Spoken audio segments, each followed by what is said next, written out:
안녕하십니까. 저는 스텔라리움을 이용한 유성우 구현소를 맡은 대건고등학교 교사 박서우입니다. 수업에 앞서 유성우를 스텔라리움으로 구현해보는 실습을 마련한 이유를 간단하게 말씀드리려고 합니다. 천문 현상에 관심이 있는 분이라면 한 번쯤 유성우가 떨어진다, 또는 우주쇼가 펼쳐진다 등등 뉴스 기사를 접해 보셨을 텐데요. 비처럼 쏟아진다라는 사전적 의미랑 다르게 평소보다 조금 더 많이 보인다 정도밖에 느끼지 못하는 경우가 대부분입니다. 여기 화면에 보이는 그림처럼 이런 비처럼 무수하게 쏟아지는 위성을 어, 요즘에는 많이 보기 힘든 것 같아요. 여러 가지 관측적 한계 때문에. 그리고 위성 소식을 들으면 어디에서 어떤 방향으로 몇 시에 봐야지 가장 적절할까? 이런 의문점이 생길 수도 있을 것 같습니다. 그래서 저는 위성으로 구현해보는 이유를 세 가지로 생각을 해봤는데요. 일단은 첫 번째로 아까 말씀드렸던 관측적인 한계가 가장 큰 이유라고 생각을 합니다. 여러 가지 이유들로 인해 가지고 시기를 알아도 빛처럼 쏟아지는 광경을 보기는 힘들 수도 있습니다. 광공해라든지 대기질, 유성우 당일의 기상 상태, 달의 위상 상태 등등 여러 가지 요소들로 인해 가지고 관측이 많이 방해를 받고 있는 현실인 것 같습니다. 두 번째는 스텔라리움이 점점 발전되고 있어서 실제 기록들을 바탕으로 유성우가 구현이 되어 있습니다. 그래서 교육적인 효과도 분명히 있을 것이라고 생각을 하고, 그래서 두 번째 이유랑 연계해서 천문학 수업과 연계성을 저는 세 번째 이유로 꼽았는데요. 학생들에게 이런 수업의 내용을 진행하면 유성우와 같은 천문학적 이벤트를 좀 더 학구적으로 접해볼 수 있을 것이라고 생각을 합니다. 자, 그래서 먼저 간단한 개념과 스텔라리움 사용 방법, 그리고 간단한 실습 순서로 진행을 해보겠습니다. 먼저 유성우라는 현상은 우주 공간 떠도는 부스러기 크기의 운석이 지구에 대기로 접근하면서 마찰로 빛을 내는 현상을 말합니다. 이때 우주 부스러기는 태양 근처를 통과하는 혜성이 태양의 복사압에 의해서 남기게 되고요. 이 해당 부스러기 근처를 지구가 통과하게 되면 지구의 중력에 의해서 끌려 들어오게 되고, 이때 대기의 마찰로 빛을 내게 됩니다. 그렇다면 특정 영역에는 유독 더 많은 양의 부스러기가 있을 것이고, 그 영역을 지나가게 되면 우리는 유성우를 관찰할 수가 있게 됩니다.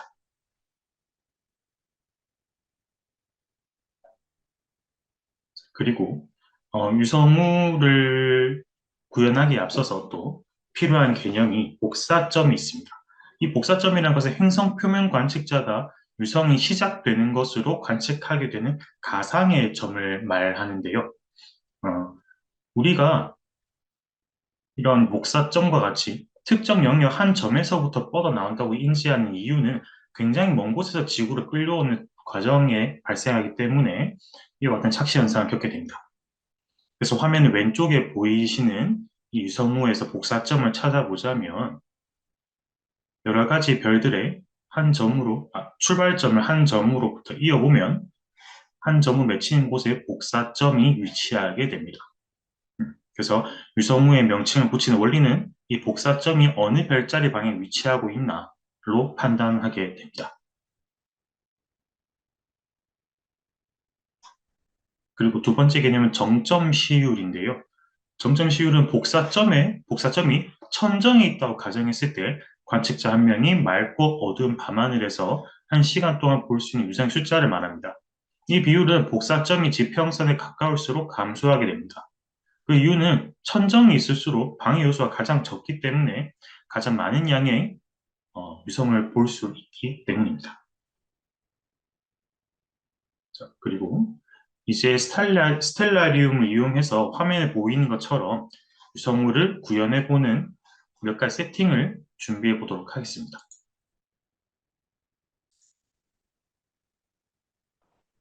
일단 스텔라리움을 한번 실행시켜 봤는데, 제가 사는 곳이 대구라서 일단 대구 지역을 화면에 보이는 것처럼 설정을 해놨고요. 저는 이미 세팅을 한번 해봤기 때문에 이 화면 하단에 보면 유성우 켜고 끄기, 유성우 검색 보이기 이런 탭이 활성화되어 있는데, 음, 만약에 처음 이 프로그램을 깔았다면 아마 이 두 가지 버튼이 활성화가 안 되어 있을 수도 있습니다. 그래서 마우스 커서를 화면 왼쪽으로 끌고 가면 설정이라고 하고 또는 뭐 F2번을 단축키로 누르셔도 들어갈 수 있습니다. F2번 누르면 그래서 플러그인에 들어가고요. 플러그인에서 유성우를 클릭을 하게 되면 시작 시 블록이 설정이라는 탭이 존재하게 됩니다. 그래서 우리는 설정이라는 탭을 누르게 되면 이 세 가지 버튼이 활성화되어 있는 거 확인 한번 해주시고요. 그리고 복사점, 저희가 관찰하게 될 복사점은 이 확인됨이라고 체크된 노란색과 일반적인 유성의 파란색 이 두 가지를 보게 되고요. 흰색은 저희가 활동 중인 복사점만 보이기라고 체크해놨기 때문에 흰색 복사점의 경우에는 저희가 프로그램 상에서는 보지 않게 됩니다. 그래서 화면 하단에 보면 이런 식으로 유성 켜 크기, 유성 검색 보이기 이 두 가지 버튼이 활성화된 것을 볼 수 있고 만약에 설정을 눌렀는데도 이런 버튼이 뜨지 않는다면 다시 재실행해보면 다시 시작을 해보면 이 두 가지 버튼이 활성화된 것을 확인할 수 있습니다. 그렇다면 지금 화면에서 지금 시간이 흘러가고 있기 때문에 화면에서 유성이 보이게 되는데 이게 일반적인 유성이 떨어진 비율이 구현되어 있기 때문에 평상시에도 저희가 유성을 잘 볼 수가 없잖아요. 그래서 많은 양 유성이 실제로 떨어진 것은 보기 드물고 이 시간 좀 흘러가다 보면 종종 하나씩 떨어지는 그런 광경을 목격하게 됩니다. 그래서 저희가 실습을 할 때 조금 더 많은 양의 유성을 관측하기 위해서 왼쪽에 보면 하늘 보기 설정 창이라고 있습니다. 단축키는 F4번을 눌러도 되네요. 그래서 들어가면 여기 유성 비율을 저희가 정할 수가 있습니다. 시간당 떨어진 유성 비율을 정할 수가 있고 그리고 광공해도 설정을 할 수가 있는데 일단 저희가 광공해를 최대한 적은 곳, 완전 청정한 하늘이라고 가정을 한번 해보고요. 그리고 유성도 지금은 10개가 정상 비율이지만 그 정점 시율이 10이라는 뜻입니다. 이 정점 시율을 엄청나게 길게 당기게 되면요. 최대 길게 당기게 되면 화면에서 무수하게 많은 유성비 떨어지는 것을 확인할 수가 있습니다. 이거는 실제로 아무리 구현을 했다 하더라도 복사점만 거의 구현이 되어 있고 실제로 이런 식으로 많이 떨어지지는 않습니다. 이런 식으로 스텔라리움을 간단하게 설정을 한번 맞춰보았습니다. 자, 이제 스텔라리움 이용해서 간단한 실습을 한번 해보려고 하는데요. 일단 첫 번째 실습은 복사점 찾기입니다. 복사점은 1833년 사자자리 유성우를 구현을 해서 한번 찾아보려고 하는데요.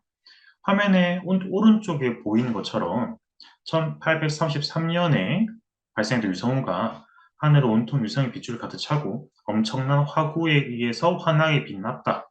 보스턴에서는 평소 폭설이 내릴 때의 절반 정도의 빈도로 유성이 쏟아져 내렸다. 등등의 엄청나게 많은 유성이 관측되었다라는 기록이 남아 있는데요. 그래서 화구라는 것은 일반적인 별똥별보다 훨씬 더 덩치가 큰 말 그대로 불덩이를 말하는 게 화구입니다. 그래서 스텔라리움으로 1833년에 유성우를 한번 구현을 해보고 복사점이 대충 어느 방에 위치하는지 한번 같이 찾아보도록 하겠습니다.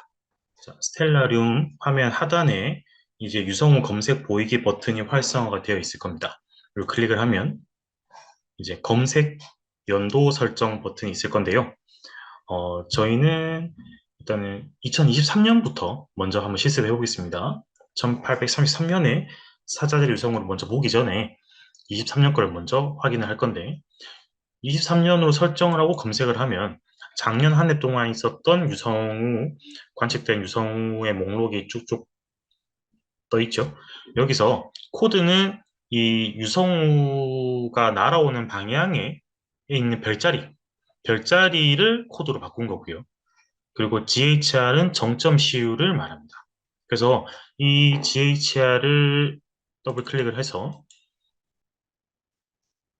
이게 정점 시율이 가장 많았던 순으로 쭉 배열을 했을 때 작년 한 해는 웹불소 자리 알파 유성우가 가장 많은 그 별자리가 시간당 떨어졌다라는 것을 확인할 수가 있습니다. 그럼 여기서 저희는 페르세우스 자리 유성우를 먼저 확인을 해보겠습니다. 요걸 클릭을 하면 작년 8월 13일이었네요. 8월 13일에 하늘의 모습을 볼 수가 있습니다. 근데 이 페르세우스 자리 유성우가 정점 시율이 100이었죠. 100이었는데 지금 하늘에는 유성이 거의 보이지 않는다는 사실을 알 수가 있습니다. 이유는 뭐 여러 가지가 있으면 광공해일 수도 있고요. 아니면 유성우 자체가 그렇게 큰 규모가 아니라서 그럴 수도 있고, 가장 큰 이유는 역시 태양 때문이라고 볼 수가 있습니다.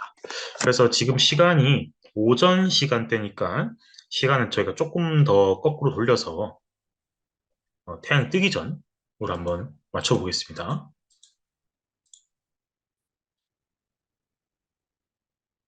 요쯤 하면 될 것 같습니다. 자, 이렇게 했는데 일단 페르세우스 자리 유성우의 복사점, 이 파란색 방사형 점이 복사점인데 복사점 주변으로 유성이 거의 보이지 않죠. 그래서 저희가 유성을 조금 더 많이 잘 관측하기 위해서 일단 왼쪽에 이 버튼 끄겠습니다. 오른쪽 마우스 우클릭을 하면 이 왼쪽에 있는 설명 탭을 없앨 수가 있습니다. 우클릭을 하면 없어지고요.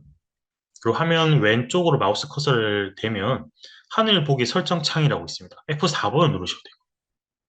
그래서 요거를 누르시면 이런 식으로 광공의 유성 이런 탭을 볼 수가 있는데 아까 페르세우스 자리 유성의 정점 시율이 100이었습니다. 그래서 저희가 이거를 100으로 한번 설정해 보겠습니다. 이걸 설정했는데 뭐 여전히 그렇게 많은 양의 유성을 확인할 수는 없는 사실을 볼 수가 있고요. 여기다가 조금 더 처리를 하려면 광공의 수치를 조금 더 낮추면 됩니다.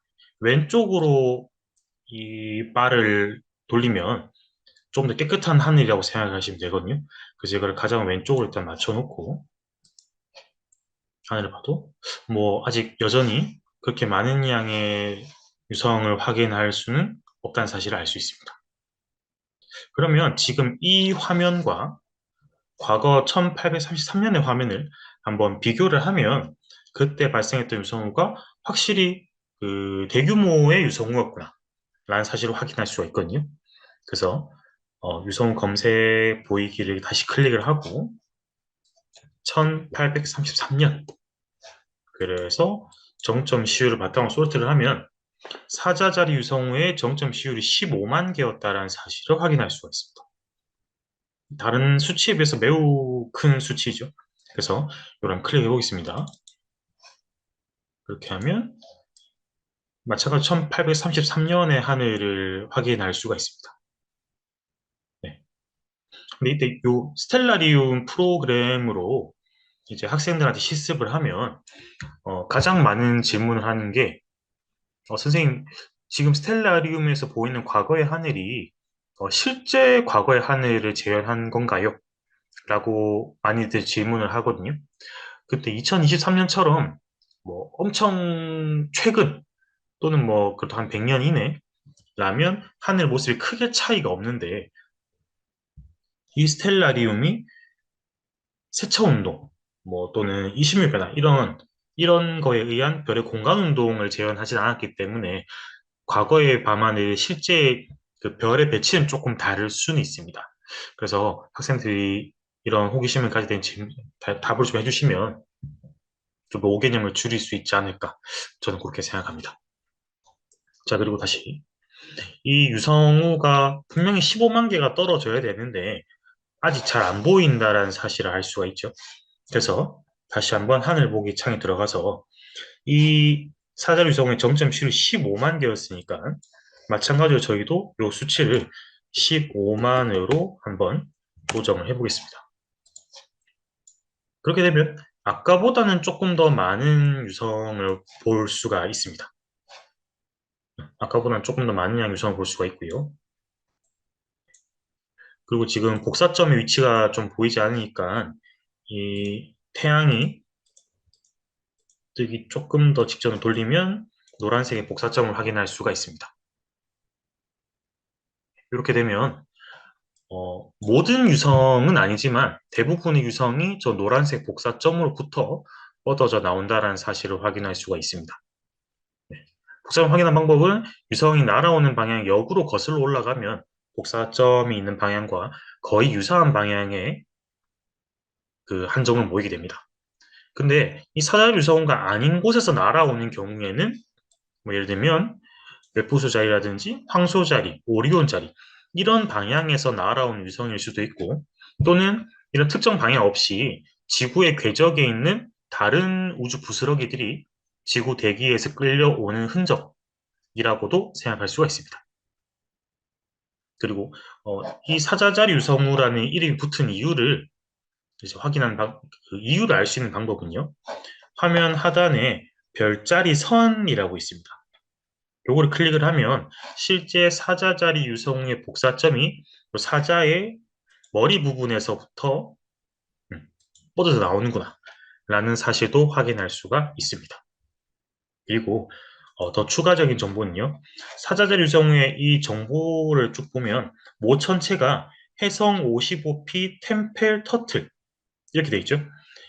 이 뜻은 이 템페터틀이라는 혜성이 지나가는 흔적에 남아있는 부스러기들의 지구가 통과를 하면서 발생하는 유성우다라는 뜻입니다. 그래서 지금 화면에서 보시는 바와 같이 사자자리 유성우가 확실히 작년에 있었던 페르세우스 유성우보다는 훨씬 더 대규모의 유성우구나 라는 사실을 확인할 수가 있습니다. 그리고 이 스텔라리움을 좀 자주 써보셨던 분이라면 하늘을 조금 더 잘 보기 위해서 화면 하단에 대기 효과를 제거하면 하늘에 그 말 그대로 대기 효과 없으니까 조금 더 천천히 잘 볼 수 있지 않나. 그래서 유성우 실습을 할 때 이거 끄실 수도 있는데 이거를 끄면 오히려 하늘은 깨끗해 보이지만 유성은 보이지 않거든요. 이 이유는 유성 자체가 대기와의 마찰에 의해서 생기는 현상이기 때문에 이 대기를 제거했을 때는 유성우가 보이지 않는 것으로 이 스텔라리움에서 구현을 한 것 같아요. 다시 대기 효과를 누르고요. 그리고 이 동그란 모습이 저희가 보는 하늘의 모습과는 조금 이질감이 있다 보니까 저희가 실제로 하늘을 볼 때랑 좀 더 유사한 화면을 보기 위해서는 다시 하늘 보기 탭에 가장 하단부에 도법이라고 있거든요. 도법에서 투시도법을 클릭을 하면 저희가 보는 수평선이 직선으로 보이게 되고 이러면 저희가 조금 더 실제와 유사한 하늘의 모습을 볼 수가 있습니다. 그래서 저희가 해볼 두 번째 실습은 유성우 시기의 지구 위치를 찾아보는 실습을 한번 해보려고 합니다. 일단 유성우 관측 시기별 지구의 공전 위치를 화면에 보이는 궤도상에 표시를 해보고 복사점의 방향을 찾아보는 이런 활동을 해볼 수가 있는데요. 이 활동을 통해서 저희가 해볼 수 있는 거, 또 학생들에게 안내를 할 수 있는 것은 저희가 이런 천구의 좌표를 표시하는 과정에서 적경적이라든지 황도 12구 이런 지식들을 조금 더 자연스럽게 습득을 할 수가 있고 왜 쌍둥이 자리 유성우라 부르는지 왜 오리온 자리 유성우라 부르는지 이런 유성우의 명칭 그리고 특정 방향에서 왜 유독 더 많은 유성우가 보이게 되는 것인지 어느 방향에 어느 시기에 관측하면 가장 좋은지 이런 것들을 이런 모형을 한번 그려보면서 실습을 할 수가 있을 것 같습니다. 그럼 먼저 제가 해볼 것은 2024년, 그러니까 올해죠. 올해 발생하게 될 쌍둥이 자리 유성우가 발생할 때는 저희가 우리 지구가 이 공전 궤도상에서 어느 방향에 위치하고 그리고 복사점은 어느 방향에 위치할 것인지를 한번 테스트를 해보려고 합니다. 일단은 쌍둥이 자리 유성우 찾기 위해서 2024년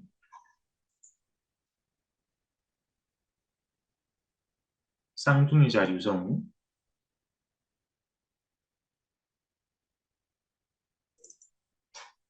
한번 찾아보겠습니다. 그다음에 행성 표시는 이름을 좀 지우겠습니다.